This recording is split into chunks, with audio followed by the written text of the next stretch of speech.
ભારતીય જનતા પાર્ટીના એક એવા નેતા કે જે ક્યારેય ખોટામાં સાથ નથી આપતા, ક્યારેય એમણે કોઈ વ્યક્તિ પાસેથી પૈસાની માંગણી નથી કરી, અને જો આવા રાજકીય નેતા ઉપર એવો દાગ લાગે કે ખોટું બોલી રહ્યા છે, એ કોઈકને ફસાવવાનો પ્રયત્ન કરી રહ્યા છે, અને ત્યારે જઈને ક્યાંક એમને એવું કહેવું પડે કે જો હું ખોટો હોઉં તો મારે ભાજપ છોડી દેવું પડે. હું વાત કરી રહી છું મનસુખ વસાવાની, કે જે આખું જે નર્મદા ભરૂચ જિલ્લાની અંદર 75 લાખ રૂપિયાનો જે આ કાંડ સામે આવ્યો, એમાં ખરેખર કોણ સાચું છે? કલેક્ટર ચૈતર વસાવા કે પછી મનસુખ વસાવા? તેમની વિગતે ચર્ચા કરીએ. નમસ્કાર, આપ જોઈ રહ્યા છો નિર્ભય ન્યૂઝ અને હું છું આપની સાથે રિદ્ધિ. વડાપ્રધાન નરેન્દ્ર મોદી બે કાર્યક્રમમાં જે નર્મદા અને ભરૂચ છે ત્યાં આવ્યા હતા. સૌથી પહેલા એમનો કાર્યક્રમ હતો એકતા પરેડનો, કે જે સ્ટેચ્યુ ઓફ યુનિટી ખાતે એમનો આ કાર્યક્રમ હતો, અને બીજો કાર્યક્રમનું આયોજન છે એ દેડિયાપાડાની અંદર કરવામાં આવ્યું, કે જ્યારે ભગવાન બિરસા મુંડાની જન્મ જયંતિ હતી એ સમય દરમિયાન તેઓ આવ્યા હતા. અને સ્વાભાવિક છે કે કોઈ પણ જો વિપક્ષના નેતા હોય તો એ પૂછી શકે છે કે કોઈ સત્તા પક્ષના નેતા આવે છે, એમણે કઈ જગ્યા પર કેટલો ખર્ચ થયો છે, બધી જ વિગતો મેળવી શકે છે. એટલે ચૈતર વસાવાએ પણ એવું કર્યું કે એમણે માહિતી માંગી કલેક્ટર પાસે, કે જે દેડિયાપાડાની અંદર જે વડાપ્રધાન નરેન્દ્ર મોદી આવ્યા હતા એ તમામ બાબતે કેટલો ખર્ચ થયો છે, જે અલગ અલગ કાર્યક્રમ કરવામાં આવ્યા એ તમામ બાબતે એમણે ખર્ચ માંગ્યો. સાથે સાથે એમણે ગરુડેશ્વર બાબતે પણ એમણે ક્યાંક ખર્ચ માંગ્યો છે, અને આ ગરુડેશ્વર વિસ્તાર એટલે કે જ્યાં સ્ટેચ્યુ ઓફ યુનિટીની અંદર જે એકતા પરેડનું આયોજન કરવામાં આવ્યું હતું એમનો પણ ખર્ચ માંગ્યો. સ્વાભાવિક છે કે કોઈ પણ નેતા છે પોતાના વિસ્તારનો ખર્ચ માંગી શકે છે, પરંતુ એમણે સાથે સાથે જે દર્શના દેશમુખનો વિસ્તાર આવે છે એટલે કે ગરુડેશ્વર, તેમની પણ માહિતી માંગી. હવે એમણે માંગી ન માંગી એ બધી વાત બીજી તરફ છે, પણ આ તમામ બાબતે ક્યાંક માહિતી એવી પણ સામે આવી કે આખી ઘટનાની અંદર જે મનસુખ વસાવા છે તે મેદાનમાં આવ્યા. એક કાર્યક્રમ હતો કે જ્યારે ઉપરાષ્ટ્રપતિ છે એ ક્યાંક નર્મદા અને ભરૂચ જિલ્લાની મુલાકાતે આવ્યા હતા, અને જ્યારે એ જઈ રહ્યા હતા એ જ સમય દરમિયાન કલેક્ટર છે સામેથી મનસુખ વસાવા પાસે આવ્યા. એમને વાત કરી કે ચૈતર વસાવા છે આ બાબતે એમની પાસે પૈસા માંગી રહ્યા છે, તોડ કરી રહ્યા છે. એટલે મનસુખ વસાવાએ સ્પષ્ટ કહી દીધું કે ચૈતર વસાવાનું કામ છે તોડબાજી કરવાનું, એ પૈસા માંગે છે, આપણે એક પણ રૂપિયો નથી આપવાનો. પણ સવાલ એ થઈ રહ્યો છે કે જ્યારે મનસુખ વસાવાએ સીધી જ વાત કરી તો પછી કલેક્ટર ફરી કેમ ગયા? અને એમણે વાત પણ એવી કરી, એમની પાસે રેકોર્ડિંગ છે, તેમ છતાં કલેક્ટર છે ફરી ગયા છે. સવાલ એ થઈ રહ્યો છે કે કલેક્ટર કેમ ફરી ગયા? કોઈને સાચવવા માટે, 2-5% કામો જ્યાં ક્યાંક અટકેલા છે એમને કરાવવા માટે આ બધું કરી રહ્યા છે. હવે ચૈતર વસાવા અને મનસુખ વસાવાની લડાઈમાં હવે આખરે જે કલેક્ટર છે એ ફસાઈ રહ્યા છે. પણ સવાલ એ પણ છે કે કલેક્ટર છે એ ચૈતર વસાવાનો સાથ કેમ આપી રહ્યા છે? કારણ કે જો કલેક્ટર દ્વારા સ્વેચ્છાએ વાત કરવામાં આવી છે મનસુખ વસાવાને કે ચૈતર વસાવાએ એમની પાસે પૈસા માંગ્યા, પહેલા 5%ની વાત હતી, પછી 75 લાખ રૂપિયાની વાત કરવામાં આવી. બીજી બાજુ ચૈતર વસાવા કલેક્ટર ઓફિસ જાય છે, એમને સીધો જ સવાલ કરે છે કે શું મેં તમારી પાસે 1.5 કરોડ રૂપિયા માંગ્યા છે? ચાલો એ બધી વાત રહેવા દો, 75 લાખ રૂપિયા મેં તમારી પાસે માંગ્યા છે. તો પછી આ બધી જ બાબતે કલેક્ટર સીધી જ ના પાડે છે, ના મેં આવી વાત કોઈને નથી કરી. તો અહીંયા કલેક્ટર કેમ ખોટું બોલી રહ્યા છે? સૌથી પહેલા તો આપણે મનસુખ વસાવાને સાંભળવા છે, ને એ પછી ચૈતર વસાવા જે કલેક્ટર ઓફિસ જાય છે સીધો જ ખુલાસો કરે છે તે સાંભળીએ. જો હું આજે પણ બહુ સ્પષ્ટ છું, મારી વાત બિલકુલ સાચી વાત છે, સત્ય વાત છે. મારે જૂઠું બોલવાનો કોઈ પ્રશ્ન ઉપસ્થિત થતો જ નથી. પ્રધાનમંત્રી નરેન્દ્રભાઈ મોદી સાહેબ આવ્યા અને બે મોટા કાર્યક્રમ થયા. સ્ટેચ્યુ ઓફ યુનિટીમાં એકતા પરેડનો કાર્યક્રમ, ભવ્ય કાર્યક્રમ રહ્યો, ત્યાં આખા દેશ ને દુનિયાએ જોયો.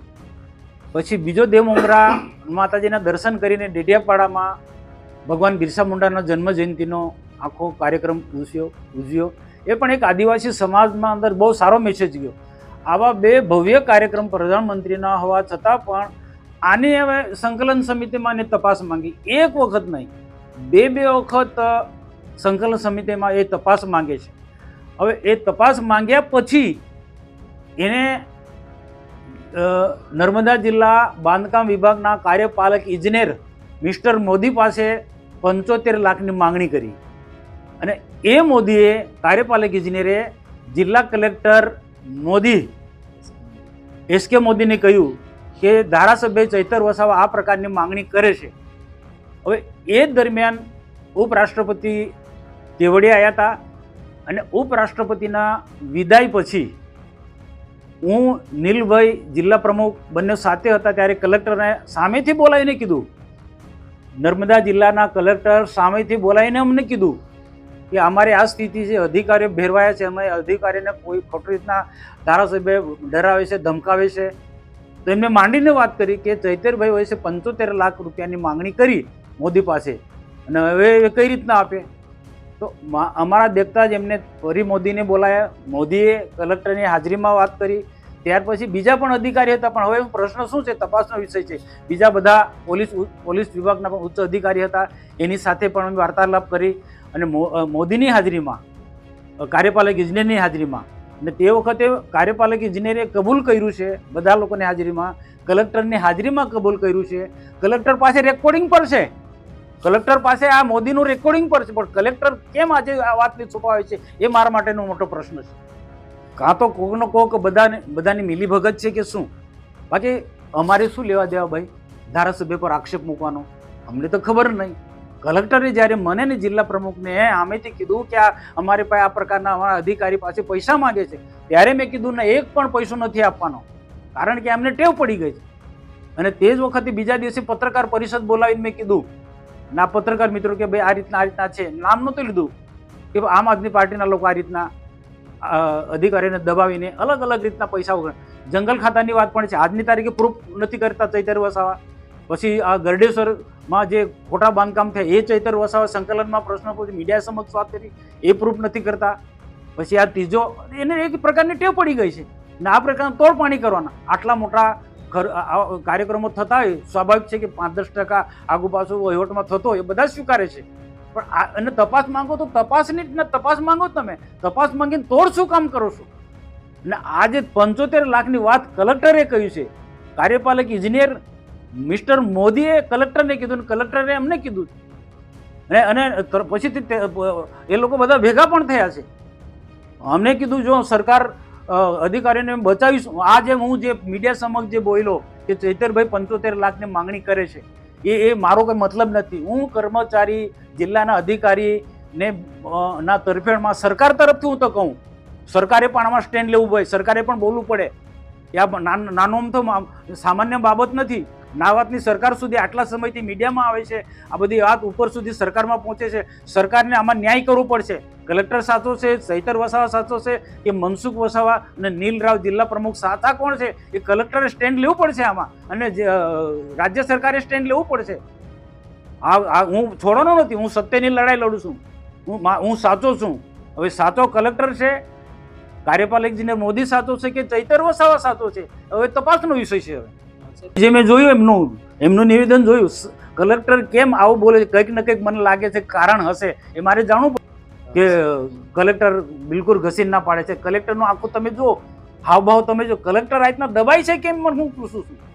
આ જો તમે મીડિયામાં જોજો, ચૈતર હાવી થાય છે, ચૈતર વસાવા ધારાસભ્ય, અને કલેક્ટર બિલકુલ પેલું ડરપોક હોય એ રીતના આમ મીંડું આડીને બેસી રહ્યો છે.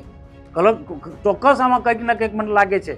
હું સાચો છું કે કલેક્ટર સાચો કે ચૈતર વસાવા સાચો છે, એ સરકાર નક્કી કરશે. આ મતલબ સરકાર પાસે હું લઈ જઈશ, અને સરકાર જો મારી સાથે ન્યાય કરે તો હું ભારતીય જનતા પાર્ટી છોડી દઈશ. કલેક્ટર પાસે પણ જઈશ અને સરકારમાં પણ જઈશ. ને સરકાર જો મને ન્યાય નહીં કરે, જો મારી લડાઈ જે છે એ કોની સામે લડાઈ છે? સરકારને છાસવારે ગાળો દે છે, બેફામ ગાળો દે છે, સરકારના મંત્રીઓને ગાળો દે, અધિકારીને ડરાવે છે, ધમકાવે છે. તો આ લોકો વચ્ચે ઉપરાણું લઉં છું. તો સરકારના અધિકારી કે સરકારે મારા બાજુ બોલવું છે, મને મદદરૂપ થવું છે. એના બદલે ખોટા લોકોને સરકાર બચાવવા માંગે છે કે કલેક્ટર બચાવવા માંગે છે. કલેક્ટર બચાવવા માંગે એટલે સરકાર બચાવવા માંગે છે એવું મારે માનવું. સરકાર વિશે શું કહે? સરકાર આનો ન્યાય કરવો પડશે. સાચો કોણ છે ને ખોટો તપાસ સમિતિ નિયમે.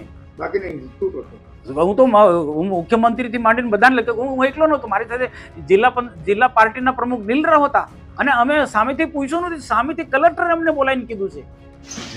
શું સાહેબ, આપ જિલ્લાના વહીવટી વડા છો ને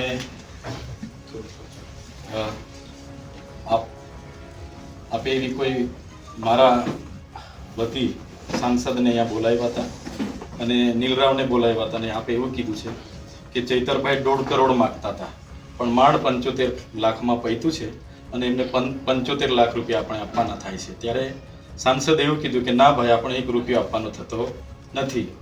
એમ કરીને સાંસદે 2 આટા પ્રેસ વાર્તા કરી છે. હવે મેં બી ધારાસભ્ય છું સાહેબ, સાંસદ તમારું નામ લઈને એવું કહે છે કે મને કલેક્ટરે ત્યાં બોલાવીને કીધા હતા, તમે કલેક્ટરને પૂછી લો. એટલે અમે પૂછવા આવ્યા, સાહેબ મેં ક્યારે તમારી પાસે 75 લાખ રૂપિયાની માંગણી કરી? આ વાત જ ખોટી. ખોટી વાત છે ને? હા બસ બસ. તો આ મેં લેખિતમાં આવ્યો છું સાહેબ. તો મને સાહેબ આપ શ્રી મને ન્યાય આપશો એવી માંગણી છે. સાહેબ આપણે માર્ગ અને મકાન વિભાગના એક્શન સાહેબને બી પૂછી લેજો, એમનું નામ પણ આવે છે, એટલે કદાચ એ રીતના. મેં તો સાહેબ સંકલનમાં માહિતી માંગી હતી, એમાં મનસુખભાઈને પેટમાં દુખ્યું ને એમણે આ ડાયરેક્ટ મારા પર 75 લાખનો હિસાબ લગાવી દીધો.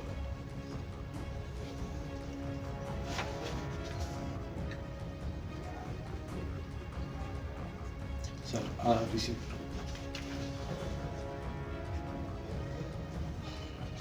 ઓકે, ધન્યવાદ સર. હવે આ બધી જ બાબતે જે મનસુખ વસાવા જે ભાજપના સાંસદ છે એ અને સાથે સાથે નર્મદા જિલ્લા પ્રમુખ નીલરાવ છે એ પણ કલેક્ટરને મળવા માટે જાય છે. સવાલ એ છે કે ખરેખર આજે કલેક્ટર એમને મળશે જે રીતે ગઈકાલે લોકો મળ્યા હતા? કારણ કે જે મનસુખ વસાવા છે સ્પષ્ટ કહી દીધું છે કે હું મળવા જવાનો છું, કેમ એવું ખોટું બોલ્યા?